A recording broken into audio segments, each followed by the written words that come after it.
Welcome back to New Rockstars. I'm Erik Voss, and Deadpool and Wolverine might be answering one of the biggest Marvel movie mysteries from the past 7 years. A never answered question from the 2017 Logan film that we all just let go of because we assumed that was going to be the finale to Hugh Jackman's Wolverine. But wait a damn minute! Not only is Jackman coming back for Deadpool and Wolverine, based on clues we found in trailer footage, this movie is revisiting Logan's actual burial site from that 2017 movie. 7 years ago, the Logan film included one of the boldest fourth wall breaking meta moves ever. In-universe X-Men comic books designed in the exact same art style as the Bronze Era Uncanny X-Men run, with coded messages from the publishers to shepherd lost mutants to a Canadian safe haven, which the film left a mystery which of the X-Men consulted on their creation. But of all the designs those comics could possibly have, doesn't the fact that they look exactly like the designs from our reality suggest that some Nexus meta being was involved in their creation? Could Deadpool and Wolverine retroactively answer this question by establishing that Deadpool, Wade Wilson, was behind these comic books in Logan? 2024 has been a big year for X-Men fans, with Wolverine's return in Deadpool and Wolverine and X-Men 97, which is why we are doing this X-Men rewatch on the New Rockstars channel. To join us in celebrating Professor X and his talented outcasts, grab one of these Xavier Academy shirts at our special fictional university website, xavierbookstore.com. Okay, our X-Men rewatch made it to 2017's Logan a few days ago, and I highly recommend you watch it if you haven't already, because it is the best of the series in my opinion. But I stumbled upon this mystery and I promised I would explore it more thoroughly in another video, which I'm doing now. Just a reminder, in the Logan film, we find Wolverine and Charles Xavier in the year 2029 after most mutants have died out from toxins distributed in the food and water supply. And Charles's X-Mansion and many of the X-Men suffered greatly from one of Charles's psychic seizures, which leave everyone in the mutant facility paralyzed and unable to breathe until Charles can be sedated. Many are noting a similarity to the Westchester incident over a year ago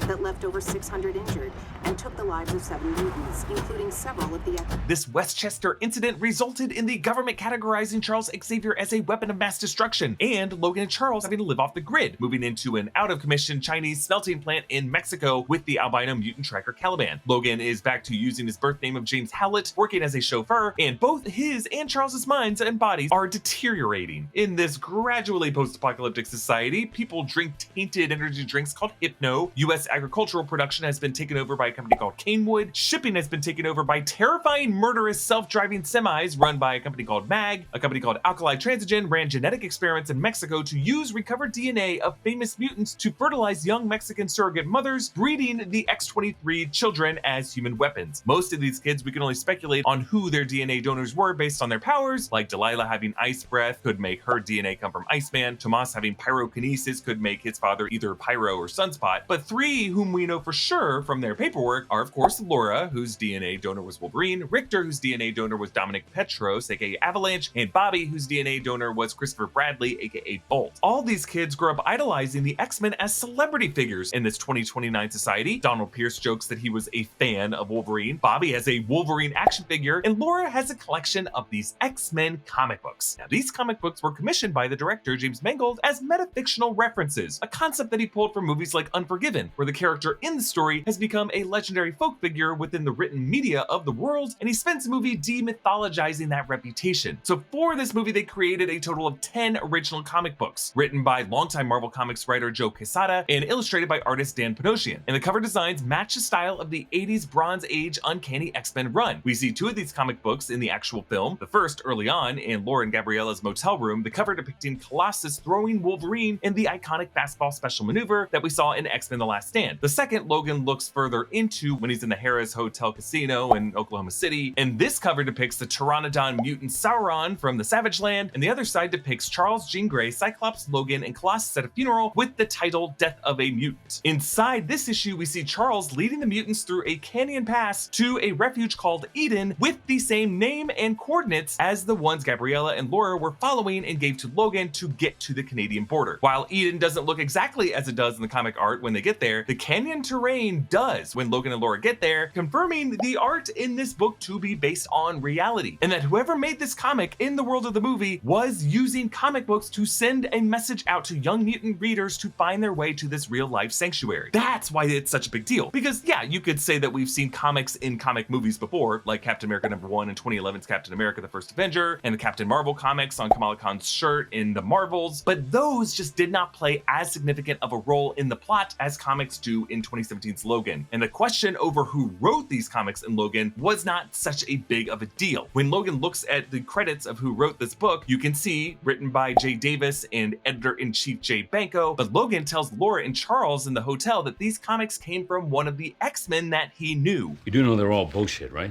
I mean, maybe a quarter of it happened, and not like this. In the real world, people die, and no self-promoting asshole in a leotard can stop it. He does not go into further detail who that self-promoting asshole was, but we're looking for one X-Men with 3 qualities. 1, someone who would have been alive in 2029 and survived mutant genocide and the Westchester incident. 2, someone who Logan would call a self-promoting asshole. And 3, someone who wore a leotard. And that last one is tricky because in most of the X-Men movies they do not wear leotards, but who knows what happened in this 2029 post-apocalypse. The movie does not identify which of the X-Men died in the Westchester incident and which are still alive, but the news report says took the lives of 7 mutants, including several of the X-Men. So 7 mutants, including several of the X-Men. So not all 7 were X-Men. We have to assume that at least one of the 7 deaths was like a student. And just presumably we're talking somewhere between like 3 and 6 X-Men died in this seizure. Today's video is sponsored by Blue Chew. If you've ever felt like you could use a little help with intimacy, vigor, standing at attention, having the strength of an oak tree,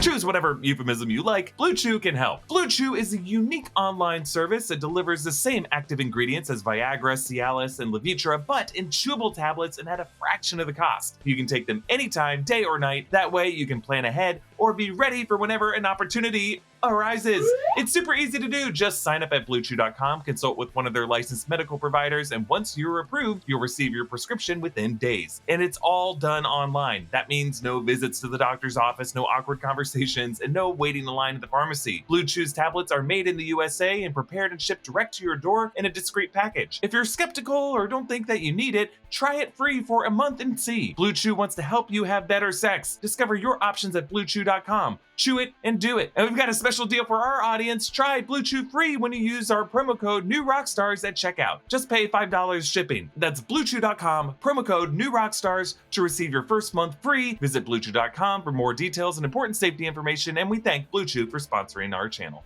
Now, to take a step back here, the 2017 Logan movie is remembered by many to kind of be in its own timeline that's unaffected by past X-Men movies, but when you rewatch the film, you learn it is not at all the case. The film has several references to past X-Men films, from Wolverine's dog tag that he got in 2009's X-Men Origins, and his katana sword from Yashida in 2013's The Wolverine, and then we get this line from Charles. I'm waiting for you at the Statue of Liberty.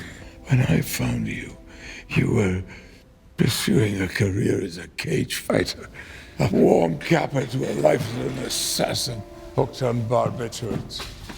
You were animal. Which, of course, referenced the cage fighting in the Statue of Liberty from the 2000 X-Men, and Logan's life as an assassin and an animal, referencing his time with Team X in 2009's X-Men Origins. And then there's the adamantium bullet, which Logan in the Logan film carries around with him, that Laura uses to kill X-24. It's an item that Stryker used to shoot Logan in the head and wipe his memory in X-Men Origins. And really just Logan's aging and struggle to heal is totally a theme that was taken from 2013's The Wolverine. This movie was not a subversion of any X-Men movie that came before. It was like a natural end that called everything back. It was the Avengers Endgame of the Fox X-Men movies. When Logan was developed at Fox, it was conceived as a Wolverine 3, and it was intended to be a direct follow-up to 2013's The Wolverine, 2014's X-Men Days of Future Past, and 2016's X-Men Apocalypse. The Wolverine blood samples that Alkali Transigen has in Logan were meant to be the same ones taken by those men suits from Mr. Sinister's Essex Corporation in the 80s in that X-Men Apocalypse post-credit scene. And the Logan and Charles that we find in 2029 and Logan are meant to be the same Logan and Charles that we end Days of Future Past with in the year 2024 in the restored timeline, with only the two of them knowing the history as it was and the history as it is now. Really, it's implied that that memory overload is what contributes to their rapid mental and physical decline. Now, you may be thinking, wait, 2024 to 2029, that's 5 years. That's not enough time for the world to fall apart with mutants wiped out from toxins and energy drinks. Yes, you're right, it would be. But when Logan wakes up in that revised 2024, I submit to you that society over the those decades may have already been progressing in that direction. That since 1973, when Trask's Sentinel program was abandoned, to the timeline that Logan wakes up in at the end of Days of Future Past, that history may now have quietly been on an altered path of anti-mutant toxins in canewood corn syrup for several years, and that the effect of that toxicity may have only started to manifest in that last 5 years, between 2024 and 2029. So when we think about which of the X-Men were still alive, we have to look at who was there when the timeline was restored in Days of Future Past. Pretty much everyone was there in the X-Mansion. Charles, Logan, Cyclops, Jean Grey, Storm, Beast, Iceman, Rogue, Colossus, and Shadowcat. Presumably also some of the younger mutants from the periphery of those films, like Jubilation League Jubilee, Daniel Moonstar Mirage, but they weren't yet known in the public as X-Men. They might have been by 2028, 2029. We may assume that one of the survivors was a woman because it is a female voice over the radio when Richter calls his contact in Eden across the Canadian border.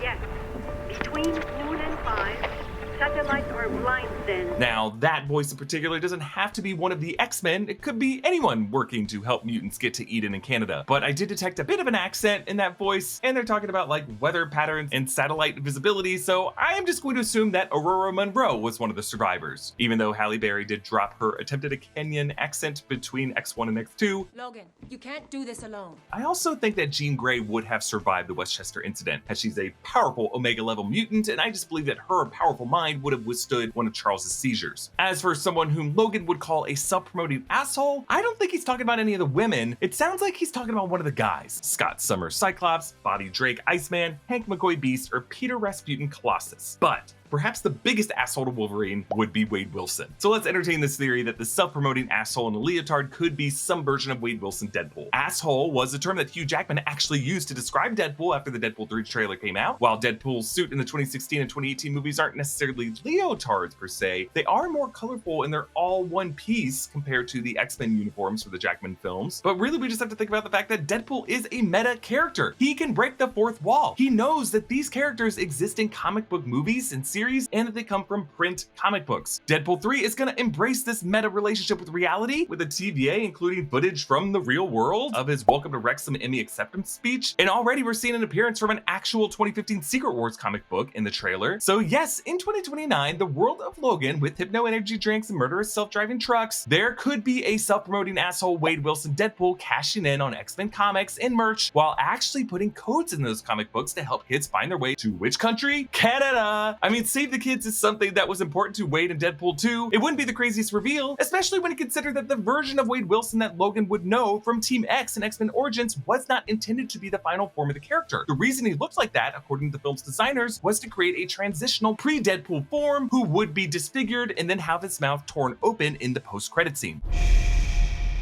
And that shush was to the audience, to us. That version of Deadpool between the early 80s, where this movie ends, and the world of 2029 in Logan, would have been able to use his regenerative healing powers to withstand any anti-mutant threats, and withstood Charles's seizure the way Logan and X-23 Laura do. You can imagine this guy stepping up in a brightly colored leotard to popularize the X-Men as fictional heroes, and then use his knowledge of the popularity of X-Men comics and their designs from our world, and then establish his Eden colony in Canada. Now, to be clear, I definitely do not think this is what James Mangold had in mind when he made the 2017 Logan film. But as Ryan Reynolds and Sean Levy revisit the 2017 Logan film, it as a setting within 2024's Deadpool and Wolverine, I could see them retconning that and establishing this now as canon. All it would really take is for the main Deadpool in this movie to meet some other Deadpool variant, because we know he is in Deadpool 3, and perhaps revisit the moment that he killed off Weapon 11 in that Deadpool 2 closing montage, and then we learn that Wade Wilson, instead of dying, could go on to live on in the background of the 2029 future of Logan. And we could get some jokes that maybe that alternate Wade set Eden in Canada because, you know, Ryan Reynolds just loves Canada. Now, if Deadpool was not behind these comics, if he had nothing to do with them, there is another way the Deadpool 3 film could still answer the question, by establishing that Peter Rasputin Colossus was behind them. In X1 and X2, Colossus was known to be a drawer of sketches. He loves art. You know he's all about comics. In the Deadpool films, he is the representative of the X-Men, and with his 4 or 5 moments student's lecture to Wade, you could just imagine him wearing a more on-brand leotard and then doing like a publicity tour around 2028 and 2029, the way Steve Rogers does school PSAs in Spider-Man Homecoming. You ended up in detention again. Maybe consider that you deserve this. And yeah, Colossus just shares this special relationship with Wolverine with their fastball special move, which was on the cover of one of those comics in Logan. And I think Logan would call this guy an asshole. In fact, thinking Colossus is an asshole might be one thing Wade and Logan agree on in Deadpool 3. Look, folks, I was happy to put this Logan X-Men comic book detail to bed back in 2017, and the nerd world was moving on to like the MCU's Infinity Saga, which is why I think there's not a ton of theories about this. But now that Deadpool 3 is resurrecting everything that happened in that film, we have to talk about it now. And I want to hear your thoughts in the comments below about this theory. Follow me at EA Voss, follow New Rockstars, subscribe to New Rockstars for breakdowns of everything you love. Thanks for watching. Bye.